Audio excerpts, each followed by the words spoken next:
kelompok kami akan mempresentasikan materi tentang pengangguran pada masa pandemi COVID-19.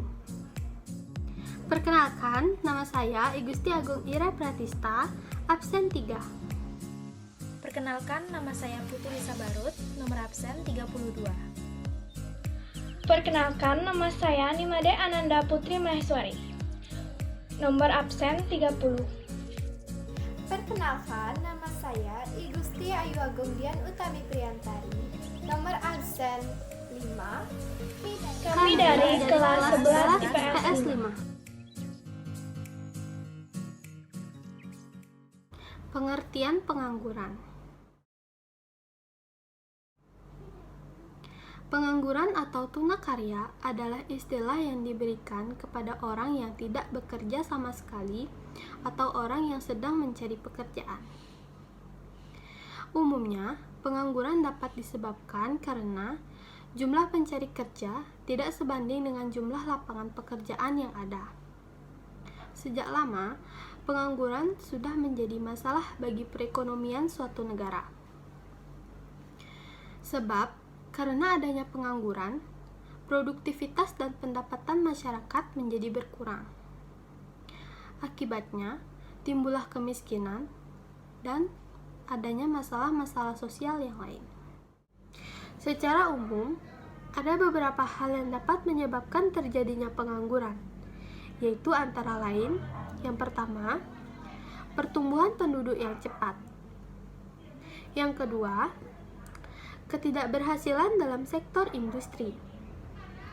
Yang ketiga, angkatan kerja tidak dapat memenuhi kualifikasi persyaratan yang diminta oleh dunia kerja. Yang keempat, pajak penghasilan yang tinggi akan membuat orang cenderung mengurangi jam kerja. Yang kelima, perkembangan teknologi yang tinggi yang tidak diimbangi oleh keterampilan dan pendidikan oleh para pencari kerja. Yang keenam, ketidakstabilan perekonomian, politik, dan keamanan suatu negara. Yang ketujuh, besarnya angkatan kerja yang tidak sebanding dengan kesempatan kerja. Dan yang terakhir yaitu rendahnya keterampilan dan tingkat pendidikan. Ciri-ciri pengangguran. Ciri-ciri pengangguran yaitu yang pertama, tidak memiliki pekerjaan, yang kedua, tidak memiliki penghasilan, yang ketiga, melekat dengan tindakan kriminal, yang keempat, tidak dapat mencukupi kehidupannya, yang kelima, masih bergantung pada orang tua, yang keenam, banyak mencari pekerjaan, yang ketujuh, mudah putus asa, yang kedelapan, tidak memiliki pendirian yang kuat, dan yang terakhir, memiliki masalah sosial dalam hidupnya. Hubungan pengangguran dengan pandemi. Pandemi COVID-19 yang berdampak buruk bagi perekonomian Indonesia turut mempengaruhi tingkat kenaikan angka pengangguran. Badan Perencanaan Pembangunan Nasional atau Bappenas memperkirakan tingkat pengangguran terbuka atau TPT pada tahun 2020 mencapai 8,1% hingga 9,2% dan angka pengangguran diperkirakan naik 4 hingga 5,5 juta orang. Peningkatan perkiraan jumlah pengangguran tersebut merupakan dampak ekonomi dari pandemi COVID-19. Bappenas mengatakan bahwa sektor yang akan banyak kehilangan pekerja yaitu perdagangan, manufaktur, konstruksi, jasa, dan juga akomodasi. Berikut porsi pekerja di sektor formal dan informal berdasarkan data BPS.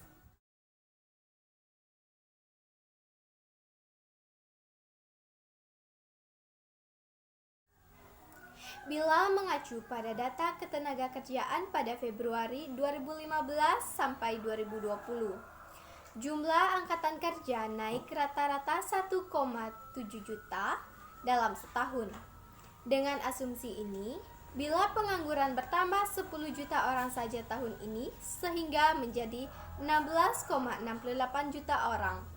Sedangkan jumlah angkatan kerja bertambah 1,7 juta orang menjadi 139,6 juta orang. Maka tingkat pengangguran menjadi hampir 12%.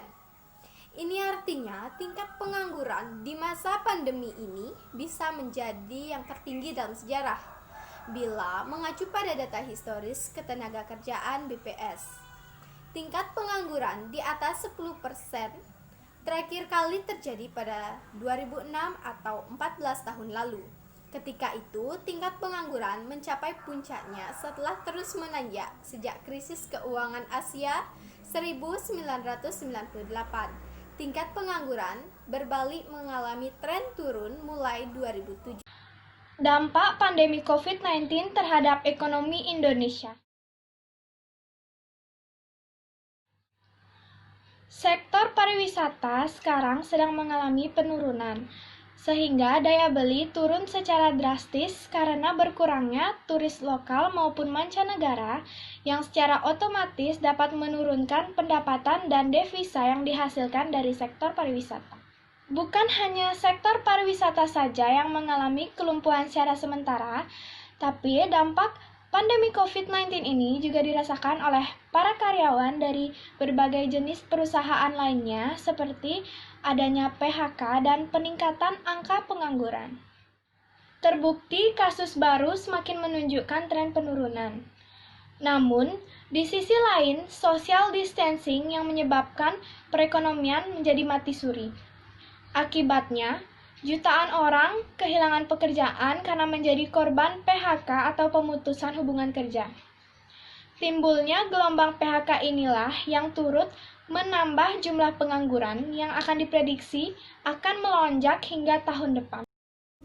Berdasarkan data sumber Kementerian Ketenagakerjaan, inilah data jumlah pekerja yang terdampak COVID-19. Dalam rinciannya, Kementerian Ketenagakerjaan menyebut angka tersebut terdiri dari 1.058.284 pekerja sektor formal yang dirumahkan dan sebanyak 380.221 pekerja sektor formal yang terkena PHK. Pekerja sektor informal yang turut terdampak sebanyak 318.959 orang. Kondisi serupa turut terjadi pada beberapa perusahaan rintisan atau startup di Indonesia, seperti Gojek dan Grab. Solusi pemerintah untuk mengurangi pengangguran pada masa pandemi.